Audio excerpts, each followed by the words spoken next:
Good evening. Once again, it is good to see each and every one of you, and what a blessing it is that we can gather together and worship on this evening in this building in which we can enjoy the comforts that come with that and be able to put all our focus into worshiping our great and awesome God. We're going to be looking at and examining the idea tonight of why bad things happen to good people. When Adam and Eve sinned in the Garden of Eden, there in Genesis chapter 3, what we find is not long after that, just a few generations, Genesis chapter 6, there was only one found righteous in all the world, and that was Noah. Now eventually, thankfully, due to his preaching and teaching, his wife, his 3 sons and their wives became faithful as well. But in all the world, Noah and his family, from just that short time, from the sin of Adam and Eve to, in Genesis 3, to Genesis 6, and the necessity in which mankind had grieved God's heart, we find the destruction of sin. We find that sin had permeated almost all facets of the world at that time. And this sin brought forth various kinds of suffering to man, and has always brought forth these sufferings. One of the things that in this reality, though, that comes forth is a recognition by the righteous that it seems to be that those who are not living righteously prosper, the wicked prosper, while those who are striving to live godly lives find themselves going through various trials and tribulations more often.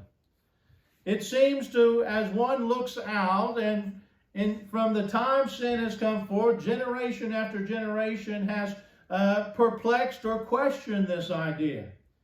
In Jeremiah chapter 12 and verse 5, or 1, we read this: "Righteous are you, O Lord, when I complain to you, yet I would plead my case before you.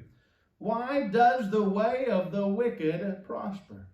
Why do all who are treacherous thrive?"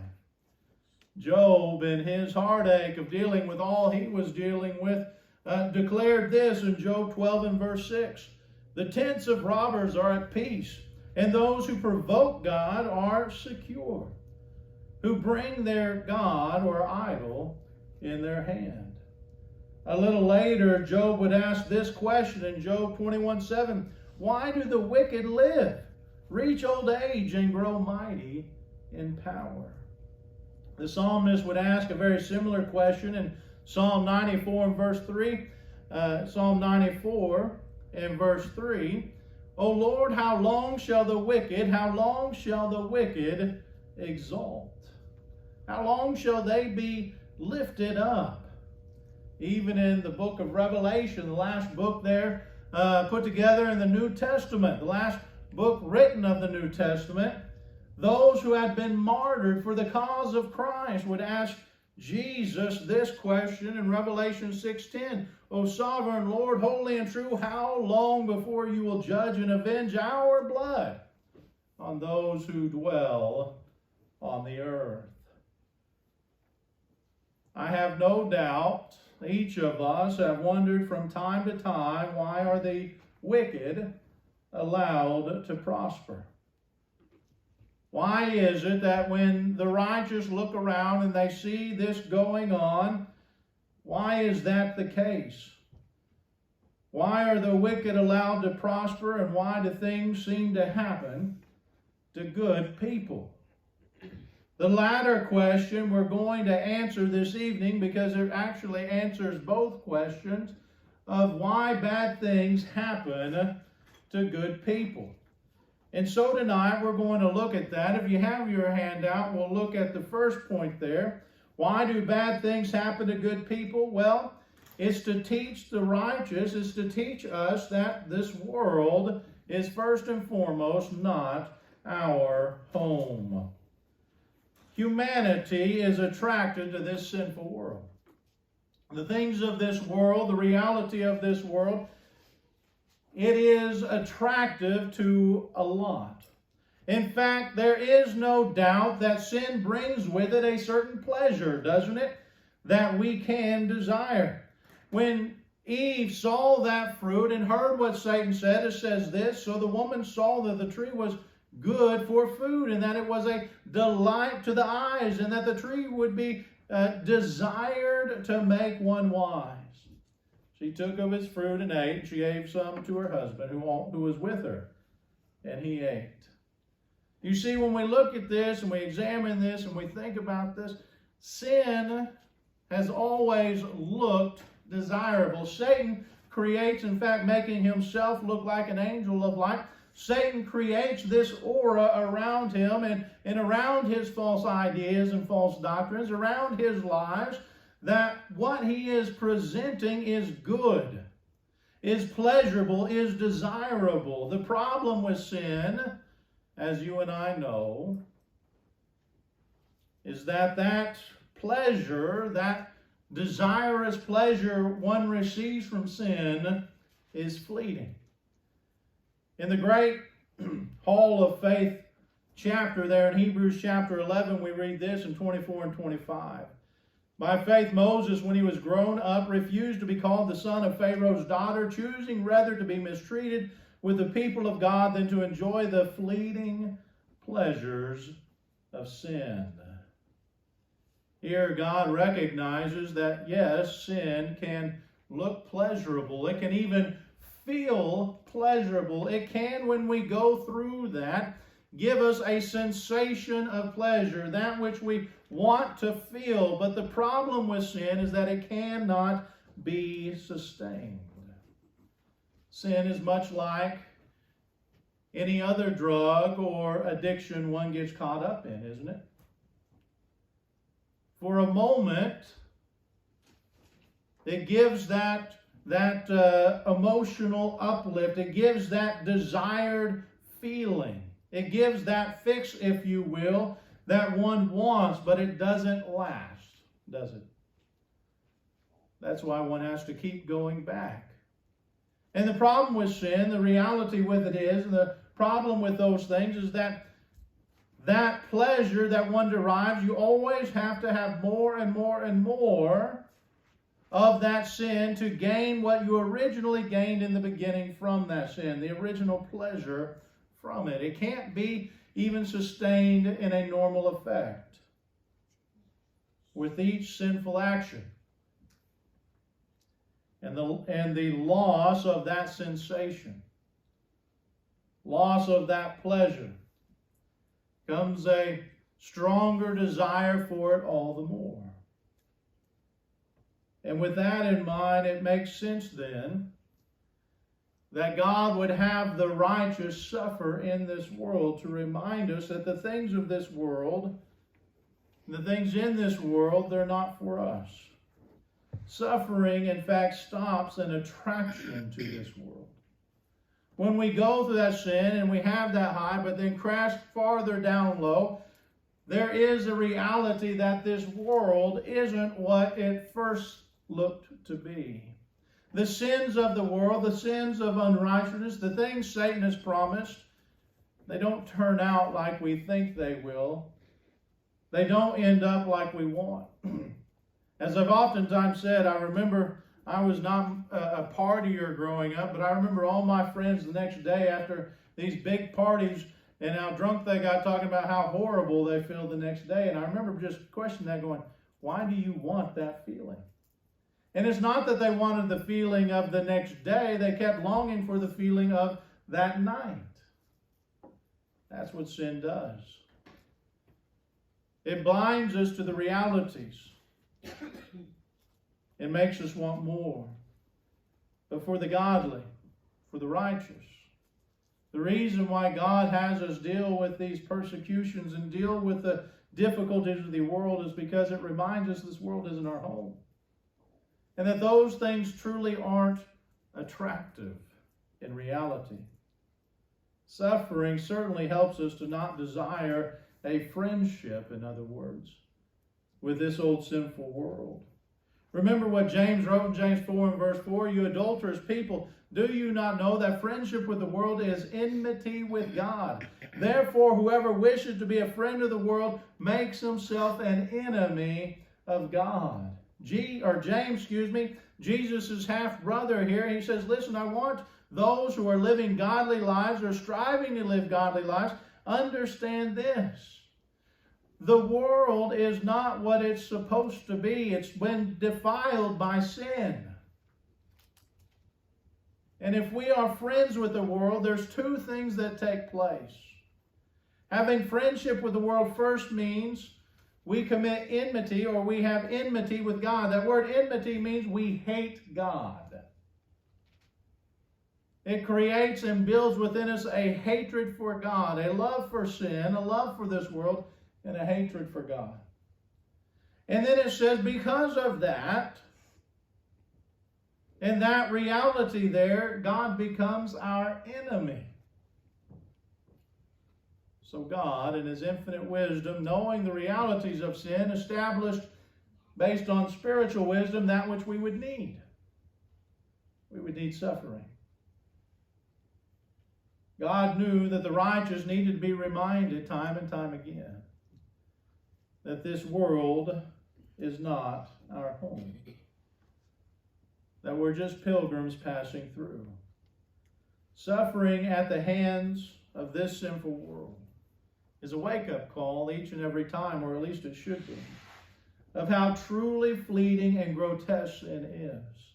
Because remember, when we suffer for living godly lives, it's not because we have delved into sin, it's because sin has been attracted to go against that which is righteous. Because the darkness hates the light. And the darkness does not want to be around the light lest it's exposed. John 3:16 and following. So every time we go through those trials and tribulations of this old sinful world, we're reminded this world isn't for us. We're just passing through. It reminds us of how damaging it is, in fact, to not be spiritually minded, but carnally minded. And the path of sin versus the path of righteousness. Another reason bad things happen to good people is to teach us the meaning of sympathy. But what is the difference between sympathy and empathy? Many people often interchange these words, but they do actually have slightly different meanings. They're not synonyms, perfectly speaking, in other words. Empathy is where we feel for someone when someone's going through a trial or tribulation, when someone is suffering. It's when we feel for someone, but we haven't actually experienced what they're going through. We have feelings towards that. We have empathy towards them. We want to typically comfort them, but we haven't personally experienced that. And so we don't have that exact understanding of what they're going through. In other words, something like this, listen, I've never lost a parent. I don't know exactly what it's like. But when someone does lose a parent, I have empathy for them in that. I feel for their pain. I understand pain and agony. I've lost people close to me. I just haven't lost a mother or a father of whom I was very close to. One day, unless Christ comes back before then, I will. But at this time, I have empathy for them. Sympathy, on the other hand, is where we feel for someone because we've gone through something that, if not exactly like that, is very similar to what they've gone through. In other words, as you all know, I have lost, and Chris and I have lost children before. We've buried kids. We know what that feels like, the emotions that go with it. And so when someone loses a child and has to bury their child, which is unnatural, when they have to do that, I have sympathy for them.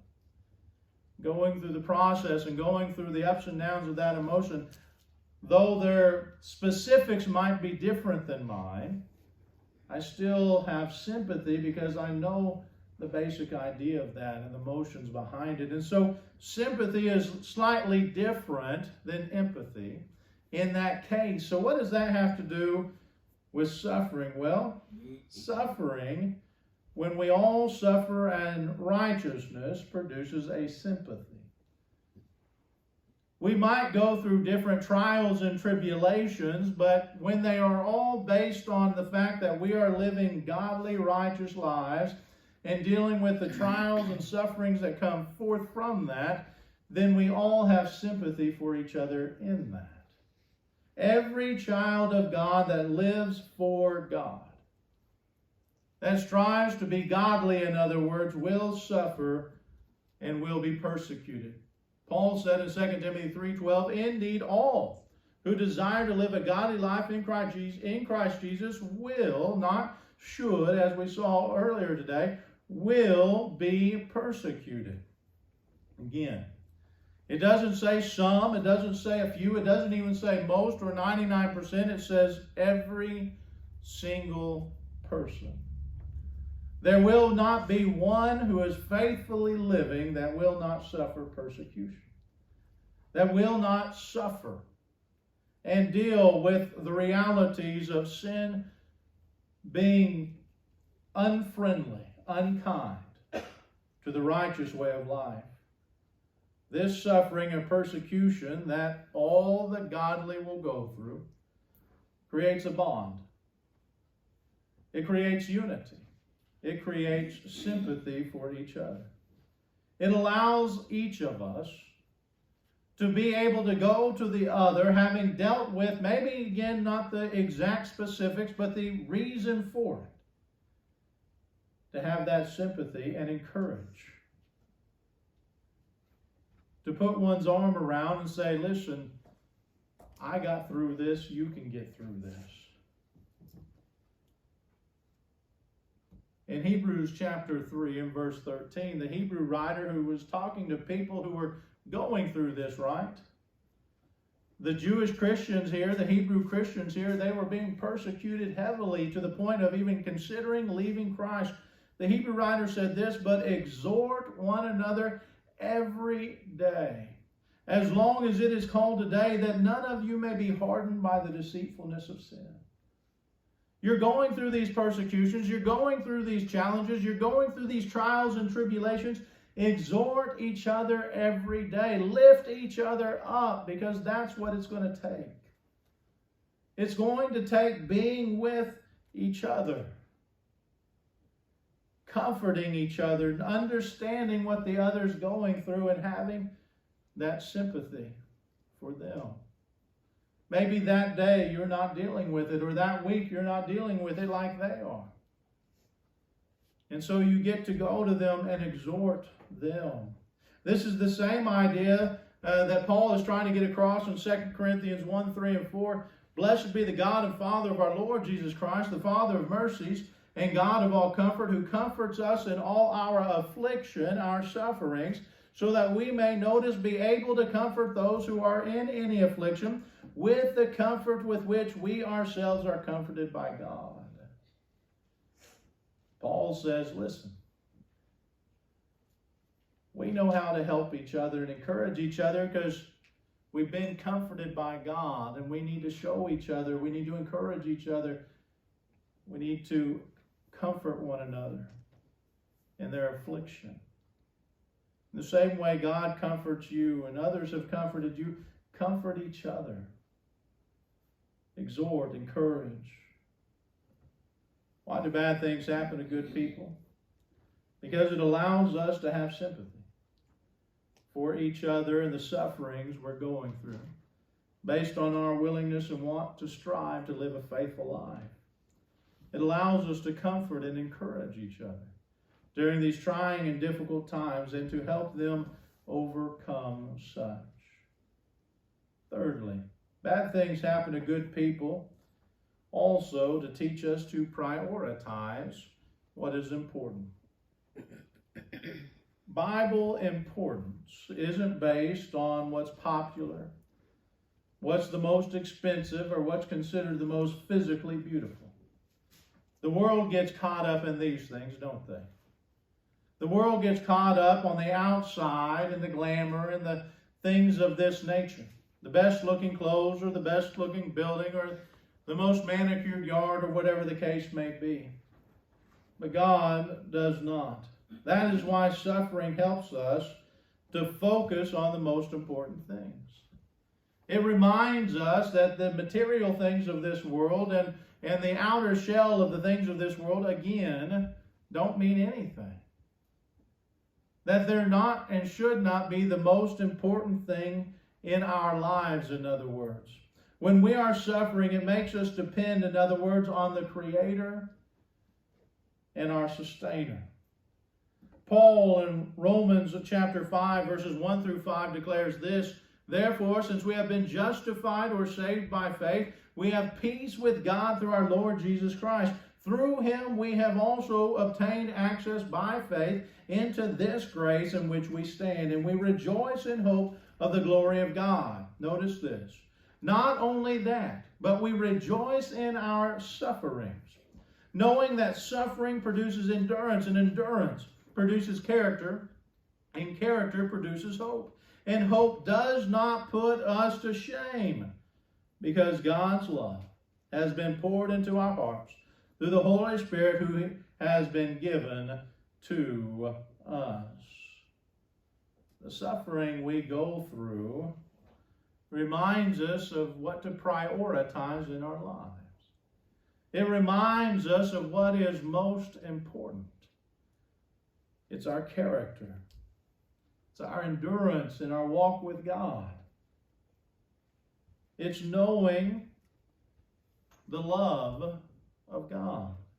James would declare it similarly in this way in James 1, 2 through 4. "Count it all joy, my brothers, when you meet trials of various kinds or sufferings.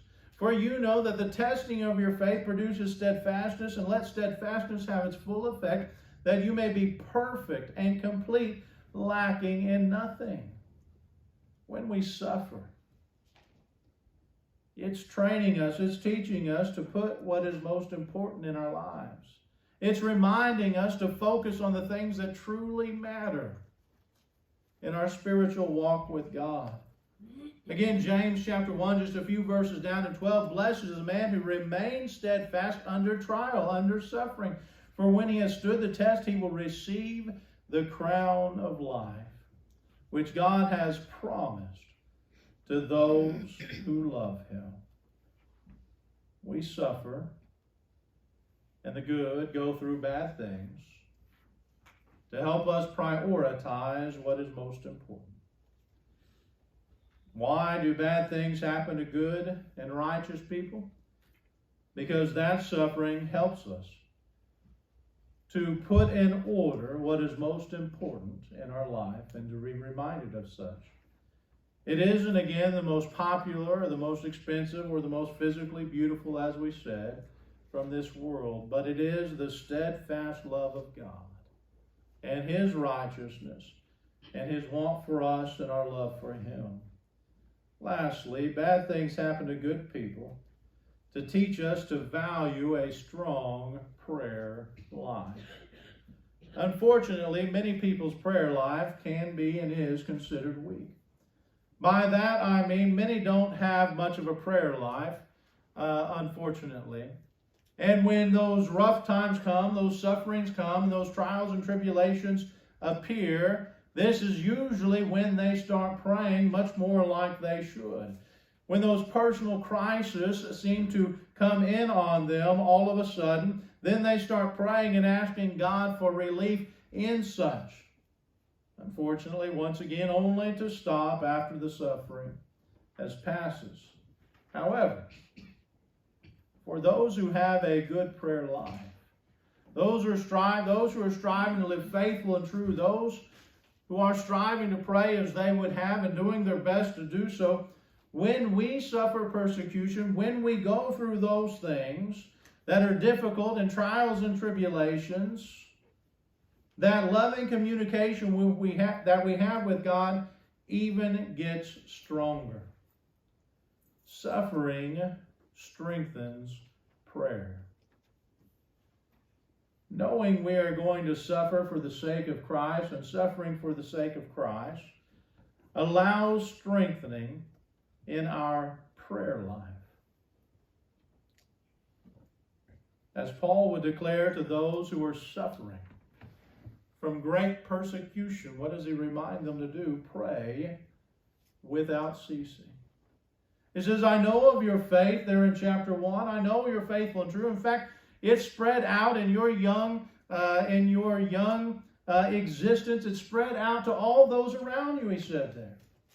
And he said, I was even worried sending Timothy to you and then finding out you're doing good and you're being faithful. Yeah, you've got some questions, and yeah, you've got a few issues we're going to work out. But Paul said, I'm so thankful you're doing good. And I understand you're going through these persecutions. I understand you're suffering like this. Pray without ceasing. To the Romans, or to the Roman church who was suffering, they had a split right down the middle, didn't they? The Jewish Christians and the Gentile Christians, they weren't even seemingly talking to each other. What does Paul say in Romans 12 and verse 12? Having gone through that which logically says you must work together and be brothers and sisters, he says, rejoice in hope, be patient in tribulation, be constant in prayer. This is why James tells the church in James chapter 5 and verse 13, if anyone among you is suffering, let him pray. Because prayer becomes stronger through suffering for the righteous. The unrighteous can become righteous in it, but the value of a strong prayer life comes through suffering. When the righteous or godly have bad things happen to them, have tribulations, have sufferings, they are reminded of how truly wonderful, how truly valuable their communication with God is. How hard it is. And each of us have been there in the past, if not right now.